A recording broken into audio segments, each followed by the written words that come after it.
बिहारी जी की नटखट लीला से हर कोई वाकिफ है। वो तो हमेशा से अपने नटखट लीलाओं से अपने भक्तों को रिझाते हैं।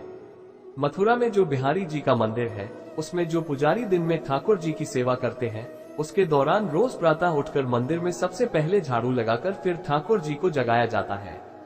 फिर उन्हें गंगाजल से स्नान कराकर उन्हें सुंदर वस्त्र पहनाकर उन्हें चंदन लगाया जाता है और फिर लड्डू पेड़ा से उनका भोग लगाया जाता है। और फिर रात को जिन पुजारी को सेवा देना होता है, उनको सबसे पहले ठाकुर जी को सोने के लिए उनका बिस्तर अच्छे से लगाना और उनके लिए एक लोटे में जल भरकर उसमें तुलसी के पत्ते डालकर और एक कटोरी में ठाकुर जी के लिए लड्डू पेड़े रख दिए जाते हैं, ताकि रात को अगर बाल गोपाल को भूख लग जाए तो वे लड्डू पेड़े खा लेंगे।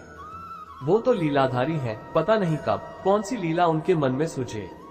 कहा जाता है कि अभी भी मथुरा और वृंदावन में प्रभु हमेशा निवास करते हैं। वहाँ के डाल डाल और पात पात पर उनका निवास है। ये एक सच्ची घटना है। एक दिन बांके बिहारी जी के मंदिर में जिन पुजारी की रात में बिहारी जी की सेवा देनी होती थी, उनसे उस रात सेवा करते हुए एक गलती हो गई कि उन्होंने प्रत्येक दिन की तरह भगवान के सोने के लिए बिस्तर लगा दिए, लोटे में जल भरकर उसमें तुलसी के पत्ते डालकर रख दिए, लेकिन उनके खाने के लिए लड्डू पेड़े रखना भूल गए। बिहारी जी की सेवा करने के बाद रात को बिहारी जी के पट को बाहर से बंद करके पुजारी जी अपने घर चले गए। ठाकुर जी को रात में बहुत जोरों की भूख लगी तो वे लड्डू पेड़े ढूंढने लगे, लेकिन आज पुजारी जी तो उनके लिए लड्डू पेड़े रखना ही भूल गए। अब ठाकुर जी ने सोचा कि चलो आज बाहर चलकर देखते हैं कि यदि कोई मिठाई की दुकान खुली होगी तो वहीं से लड्डू पेड़े ले आएंगे। बहुत रात हो जाने के कारण सारी दुकान बंद हो गई थी, केवल एक ही दुकान खुली हुई थी। ठाकुर जी उस दुकान पर जाकर दुकान वाले बूढ़े बाबा से कहा कि बाबा, हमें बहुत जोर की भूख लगी है, हमें कुछ लड्डू पेड़े दे दो। दुकान वाले बाबा ने कहा, पहले पैसे दो फिर मैं तुम्हें लड्डू दूंगा।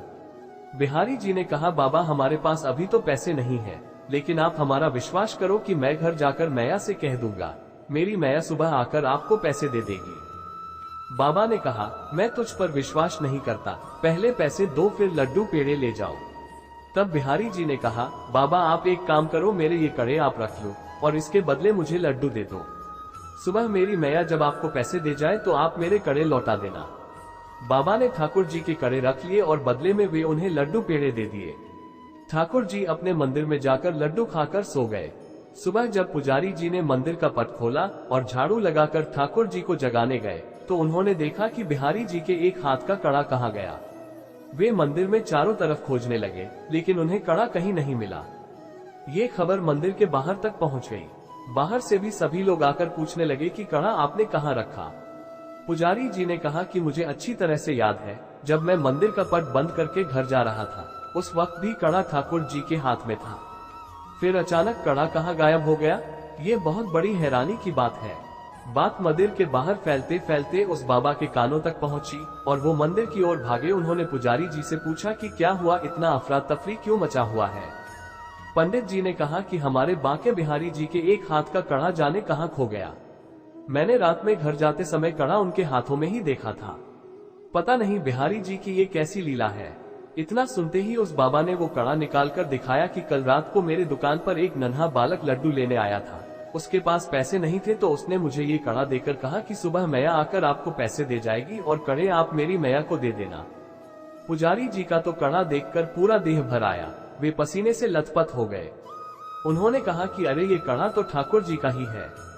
इसका मतलब ठाकुर जी आपके दुकान पर लड्डू लेने गए थे। पुजारी जी ने कहा, मुझे याद आया, मुझसे बहुत बड़ी भूल हो गई। रात को मैं ठाकुर जी के लिए लड्डू पेड़े रखना भूल गया, इसलिए वे आपके दुकान पर लड्डू लेने गए थे। पुजारी जी के आंखों से अश्रुधारा निकलने लगी। वहां खड़े सभी लोग भक्ति विभोर हो गए। दुकान वाले बाबा के खुशी का ठिकाना न रहा। वे खुशी से पागल होकर नाचने लगे और जोर जोर से चिल्लाकर कहने लगे, अरे मैं तो धन्य हो गया, रात को साक्षात बांके बिहारी जी मेरे दुकान से लड्डू लेने आए थे। धन्य भाग मेरे, जो प्रभु मुझ गरीब के दुकान पर पधारे और मैं मूर्ख उनसे मोल भाव करता रहा। बाबा ने प्रभु से अपनी भूल के लिए दंडवत प्रणाम करते हुए माफी मांगी। वे जोर जोर से रोकर खुशी से पागल होकर कहते जा रहे थे, हे भगवान, मुझे माफ कर दो, आज मैं धन्य हो गया प्रभु, ऐसे ही हमेशा हम सब पर अपनी कृपा बनाए रखना प्रभु।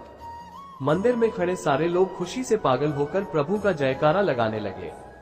बोलो वृंदावन बिहारी लाल की जय हो, बांके बिहारी जी महाराज की जय हो, जय जय श्री राधे।